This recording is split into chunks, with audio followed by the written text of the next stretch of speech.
Hello भाइयों और उनकी बहनों। इस वीडियो में हम लोग देखने वाले हैं array with empty members, how to insert and print array element, और उसके बाद देखेंगे एरे और लूप का रिलेशन, यानी कि एरे के साथ हम लोग लूप कैसे यूज कर सकते हैं। ठीक है, तो डायरेक्टली जाते हैं वीएस कोड में और समझते हैं सारे पॉइंट। तो पहला देखेंगे हम लोग array with empty members. Alright, तो डायरेक्टली जाते हैं वीएस कोड में। अब वीएस कोड में यहाँ पे आप देखोगे तो मैंने ऑलरेडी एक प्रोग्राम बना के रखा है। इसमें क्या है, अपना यहाँ पे एक एरे है जिसका नाम है मार्क्स और जिसका डेटा टाइप है इंटीजर, राइट।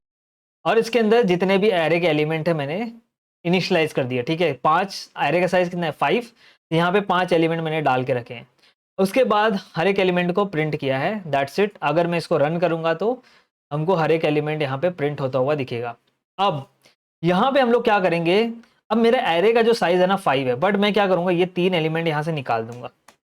ठीक है, अब ये 3 एलिमेंट निकालने के बाद क्या होगा, अब देखो यहाँ पे जो 0th इंडेक्स पे एलिमेंट है वो है 40, यानी कि अगर मैं यहाँ पे मार्क्स 0 करूंगा सी आउट में तो यहाँ पे 40 प्रिंट करेगा, बराबर।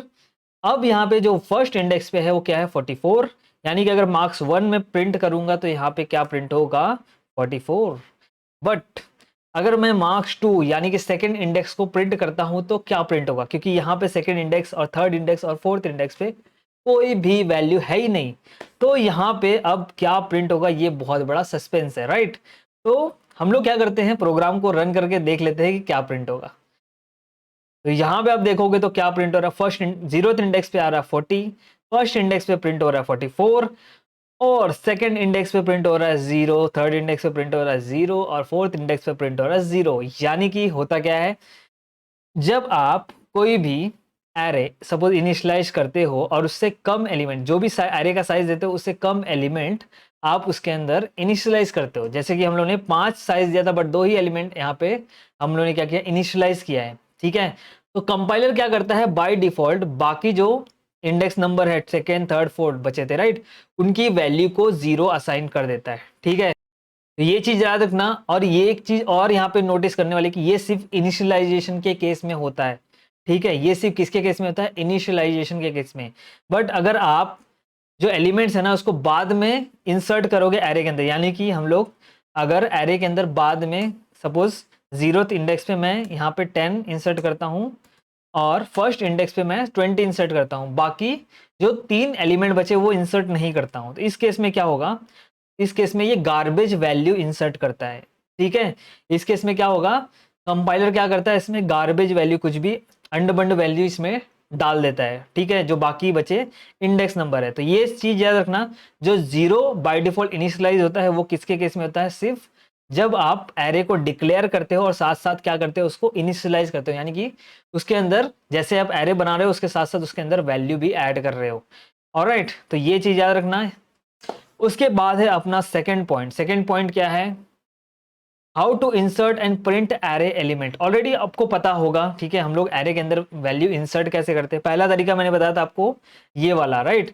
इसमें हम लोग क्या करते हैं, जैसे एरे को डिक्लेयर करते हैं साथ साथ हम लोग क्या करते हैं, इसके अंदर वैल्यू को इनिशियलाइज कर देते हैं। दूसरा तरीका ये है कि हम लोग क्या कर सकते हैं, एरे की वैल्यू को बाद में ऐड कर सकते हैं, इंसर्ट कर सकते हैं।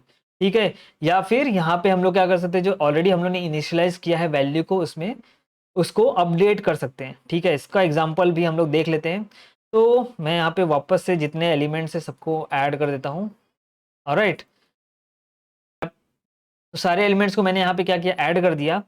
अब इन केस मुझे अगर यहाँ पे क्या करना है, जो यहाँ पे थर्ड इंडेक्स नंबर है उसका जो एलिमेंट है 70, इसको अपडेट करना है। ठीक है, थर्ड इंडेक्स नंबर का एलिमेंट कितना है 70, इसको अपडेट करना है। तो कैसे अपडेट करूंगा, यानी कि इसकी जगह पे दूसरी वैल्यू मुझे इंसर्ट करनी है। तो मैं क्या करूंगा, सिंपल यहाँ पे लिखूंगा पहले एरे का नाम। एरे का नाम लिखने के बाद यहाँ पे हम इंडेक्स नंबर डालेंगे। ठीक है, स्क्वायर ब्रैकेट के अंदर इंडेक्स नंबर डालेंगे। कौन से इंडेक्स नंबर की वैल्यू को मुझे अपडेट करनी है, थर्ड इंडेक्स नंबर की, यहाँ पे लिख दूंगा 3। ठीक है, और उसके बाद इज इक्वल टू, और जो भी वैल्यू यहाँ पे 70 की जगह पे मुझे सपोज करो डालना है 300, और उसके बाद सेमीकोलन लगा देना, दैट्स इट। अब देखना है यहाँ पे, तो थर्ड इंडेक्स पे क्या वैल्यू है, यहाँ पे 70 है। तो यहाँ पे आप देखोगे तो थर्ड इंडेक्स पे अब वैल्यू क्या आ रही है, 300 आ रही है। ठीक है, यानी कि इसकी वजह से हमारा जो थर्ड इंडेक्स पे वैल्यू थी वो अपडेट हो गई। तो आपको कभी भी अगर एरे के एलिमेंट्स को अपडेट करना है तो आप इस तरीके से कर सकते हो, और इस तरीके से आप एरे के एलिमेंट को इंसर्ट भी कर सकते हो। तो कभी कभी कैसा होता है कि हम एरे को डिक्लेयर करते हैं, यानी कि एरे को बनाते हैं बट इसके अंदर वैल्यू को इनिशियलाइज नहीं करते। तो उस केस में हम क्या करते हैं, एरे में बाद में वैल्यूज को इनिशियलाइज करते हैं। ठीक है, इसमें हम लोग क्या करते हैं, एरे में बाद में वैल्यू इनिशियलाइज करते हैं। तो वो कैसे करेंगे, सेम जैसे हम लोग क्या कर रहे थे, अपडेट कर रहे थे, वैसे ही करेंगे। तो सपोज मुझे 0th इंडेक्स पे कुछ वैल्यू इंसर्ट करनी है तो मैं ऐसा लिखूंगा, मार्क्स 0 इज इक्वल टू जो भी वैल्यू आपको ऐड करनी है वो। फर्स्ट इंडेक्स पे करना है ऐसे, फिर इसका सेकंड इंडेक्स पे करना है तो वैसे सिंपल। आपको क्या करना है, एरे का नाम लिखना है, स्क्वायर ब्रैकेट, उसके अंदर इंडेक्स नंबर, जो भी इंडेक्स नंबर पे आपको वैल्यूज ऐड करनी है वहां पे लिख देना है। ठीक है, तो दैट्स इट। उसके बाद वैल्यूज को अगर मुझे प्रिंट करना है तो हम लिखेंगे सी आउट, राइट, और उसके बाद यहाँ पे वैल्यूज प्रिंट करना तो आपको आता ही रहेगा, राइट। ऑलराइट, तो यहाँ पे मैंने क्या किया, एक एरे बनाया, उसको तुरंत इनिशियलाइज नहीं किया, एरे को डिक्लेयर किया बट इसमें वैल्यूज को इनिशियलाइज नहीं किया, उसमें वैल्यूज को मैंने बाद में यहाँ पे एक एक करके इंसर्ट किया। ठीक है, उसके बाद हर एक वैल्यू को यहाँ पे डिस्प्ले किया। अब मैं अगर इसको रन करूंगा, अगर हम इसको रन करेंगे तो अब देखो इसका आउटपुट क्या आएगा। यहाँ पे देखो, मार्क्स 0 का वैल्यू 10, 20, 30, 40, 50। ऑलराइट, तो ये था आपका एक दूसरा तरीका एरे के अंदर वैल्यूज को इंसर्ट करने का। आई होप आपको यहाँ तक समझ में आ गया रहेगा। अब दूसरी चीज यहाँ पे, अब देखो ये तो हम लोग क्या कर रहे हैं, स्टैटिक वैल्यूज यहाँ पे ऐड करते जा रहे हैं। ठीक है, इंसर्ट कर रहे हैं एरे के अंदर। बट हो सकता है कि आपको ऐसा यूज केस आए कि आपको यूजर से वैल्यू लेने की जरूरत पड़े। ठीक है, आपको अगर यूजर से वैल्यू लेना पड़े तो आप क्या करोगे उस केस में, तो उस केस में हम क्या करेंगे, इसको मैं निकाल देता हूं। तो उस केस में हम लोग क्या करेंगे, तो वेरिएबल में हम लोग कैसे वैल्यू लेते हैं यूजर से, वेरिएबल में हम लोग को यूजर से अगर वैल्यू लेना है तो हम क्या करते हैं, सी इन लिखते हैं, उसके बाद यहाँ पे ये ऑपरेटर लिखते हैं, उसके बाद हम क्या करते हैं, वेरिएबल का नाम। ठीक है, जो भी वेरिएबल का यहाँ पे नाम रहता है वो यहाँ पे डाल देते हैं। ठीक है, सिर्फ यहाँ पे डिफरेंट क्या है, वेरिएबल नाम की जगह पे हमको क्या लिखना है, जो भी इंडेक्स नंबर पे हमको वैल्यू यूजर से लेनी है, ठीक है, वो हमको यहाँ पे लिख देना है। जैसे मुझे 0th इंडेक्स नंबर पे वैल्यू क्या करनी है, स्टोर करनी है, वो भी यूजर से लेके, तो हम यहाँ पे ऐसा लिख देंगे। अब मुझे अगर फर्स्ट इंडेक्स नंबर पे यूजर से वैल्यू लेनी है तो मैं क्या लिखूंगा, वापस सी इन लिखूंगा। ठीक है, और उसके बाद यहाँ पे मार्क्स 1 लिख दूंगा, राइट। उसके बाद सेकेंड इंडेक्स पे यूजर से वैल्यू लेनी है तो यहाँ पे वापस सी इन लिखेंगे, और उसके बाद लिखेंगे मार्क्स, राइट, और उसके बाद सेकेंड इंडेक्स नंबर लिख देंगे। ऑलराइट, ऐसे ही थर्ड इंडेक्स के लिए कर लेंगे, और उसके बाद फोर्थ इंडेक्स नंबर के लिए भी कर लेंगे, क्योंकि हमारे एरे का साइज कितना है, अभी 1000 दिया है। एक्चुअली एरे का साइज हमारा कितना रहे, मैं कर देता हूँ इसको 5, क्योंकि 1000 वैल्यूज ऐसा लेने में बहुत टाइम जाएगा, राइट। अब देखो मैंने क्या किया, सी इन करके हर एक इंडेक्स नंबर पे यूजर से वैल्यू लेने वाला हूँ, उसके बाद सबको डिस्प्ले करने वाला हूँ। ठीक है, तो अब हम इसको वापस से रन करेंगे। ओके, रन करने के बाद यहाँ पे देखो कंपाइलर यहाँ पे रुक चुका है। तो मैं क्या करता हूँ, एक काम करता हूँ, यहाँ पे लिख देता हूँ सी आउट, और सॉरी सी आउट, और यहाँ पे लिख देता हूँ एंटर एरे एलिमेंट्स, राइट, और यहाँ पे एंडर डाल देते हैं, और वापस से मैं इसको क्लियर कर देता हूँ, और वापस से इसको रन करते हैं। ठीक है, अब बोल रहा है देखो एंटर एरे एलिमेंट्स, तो हम लोग यहाँ पे एंटर करते हैं। पहले लिखता हूँ 10, फिर 20, फिर 30, फिर 40, सॉरी 50 डाल दिया, यहाँ पे 40 डाल दो, तो एग्जैक्टली सेम चल रहा है। ठीक है, हम लोग ने क्या किया, यहाँ पे अब यूजर से वैल्यू लिया, उसके बाद उसको डिस्प्ले कर रहे हैं। आई होप आपको ये कॉन्सेप्ट भी क्लियर हो गया है कि यूजर से कैसे वैल्यू लेना है। ठीक है, अब उसके बाद यहाँ पे देखो, तो हम लोग जितना भी अभी किया ना, ये सब मैनुअल वर्क है, राइट।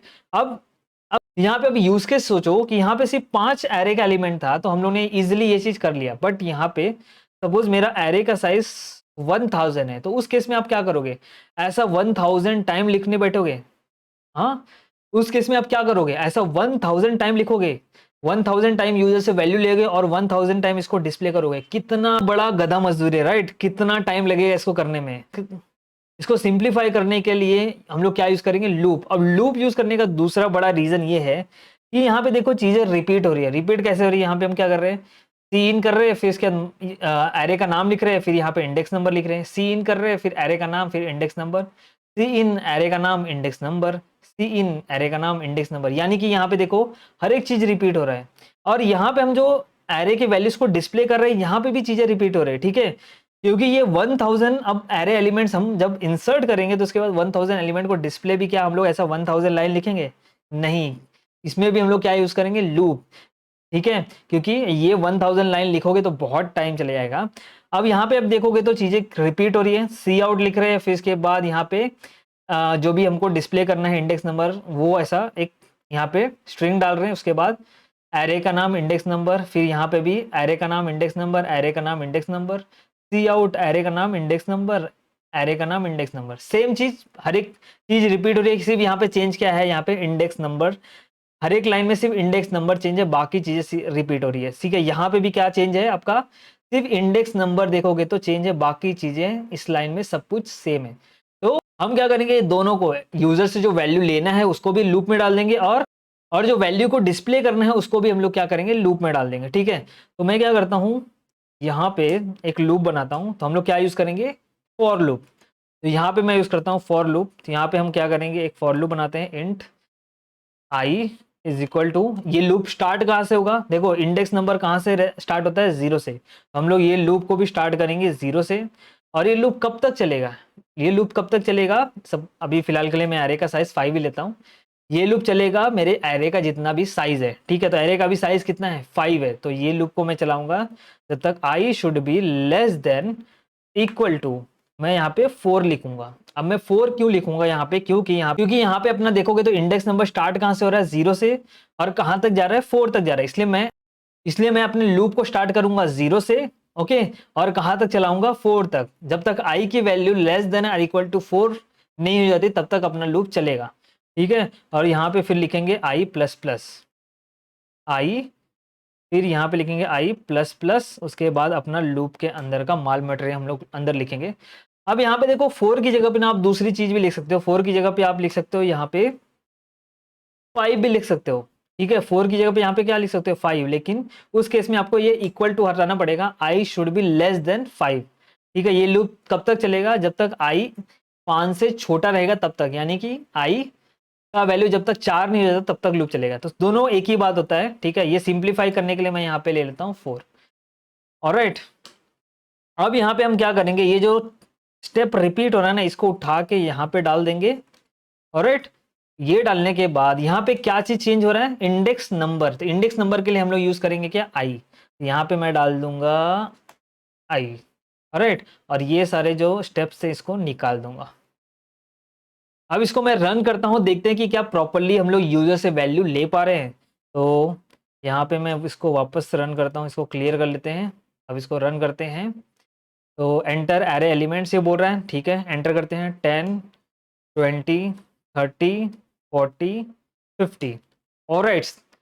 तो ये प्रॉपरली चल रहा है, राइट। हम लोग ने क्या किया, यूजर से 5 एलिमेंट्स लिए और उसके बाद डिस्प्ले किया थ्रू लूप, यहाँ पे हम लोग ने क्या यूज किया, लूप, ठीक है। तो अपना जो यूजर से एलिमेंट लेने वाला पार्ट था वो तो प्रॉपर वर्क कर रहा है। अब हम क्या करते हैं, यहाँ पे देखोगे ये वाला स्टेप भी रिपीट हो रहा है, तो इसके लिए भी हम लोग क्या यूज करेंगे, लूप यूज करेंगे। तो मैं यहाँ पे एक और फॉर लूप ले लेता हूँ, ठीक है।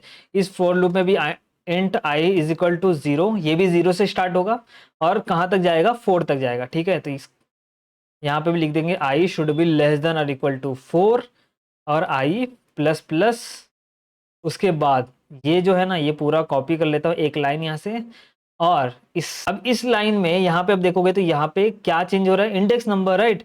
ये 0 1 2 3 और यहाँ पे भी 0 1 2 3, तो हम क्या करेंगे, ये 0 1 2 3 इसको आई से रिप्लेस कर देंगे, ठीक है। तो यहाँ पे हम क्या करते हैं, ऐसा लिखते हैं, इसको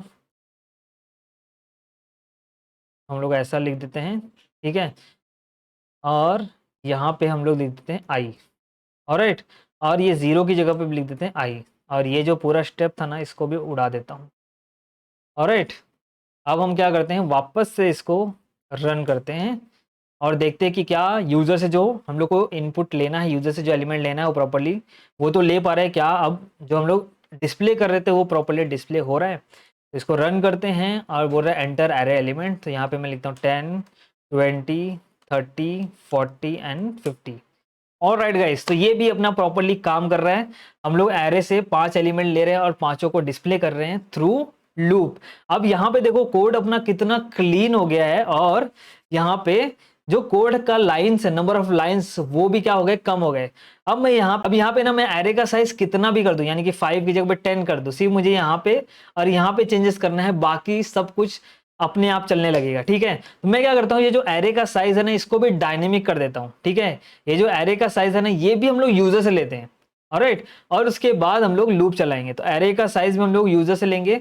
मैं क्या करता हूँ, यहाँ पे एक वेरिएबल बनाता हूँ, int size is equal to, इसमें वैल्यू नहीं डालेंगे, इसकी वैल्यू हम लोग यूजर से लेंगे। ठीक है, यहाँ पे लिखता हूँ मैं सी आउट, और यहाँ पे enter the size of array, यहाँ पे एंटर डाल देते हैं, और यहाँ पे यूजर से वैल्यू लेंगे सी इन में, सी इन जो भी एरे का साइज रहेगा वो लेंगे यूजर से।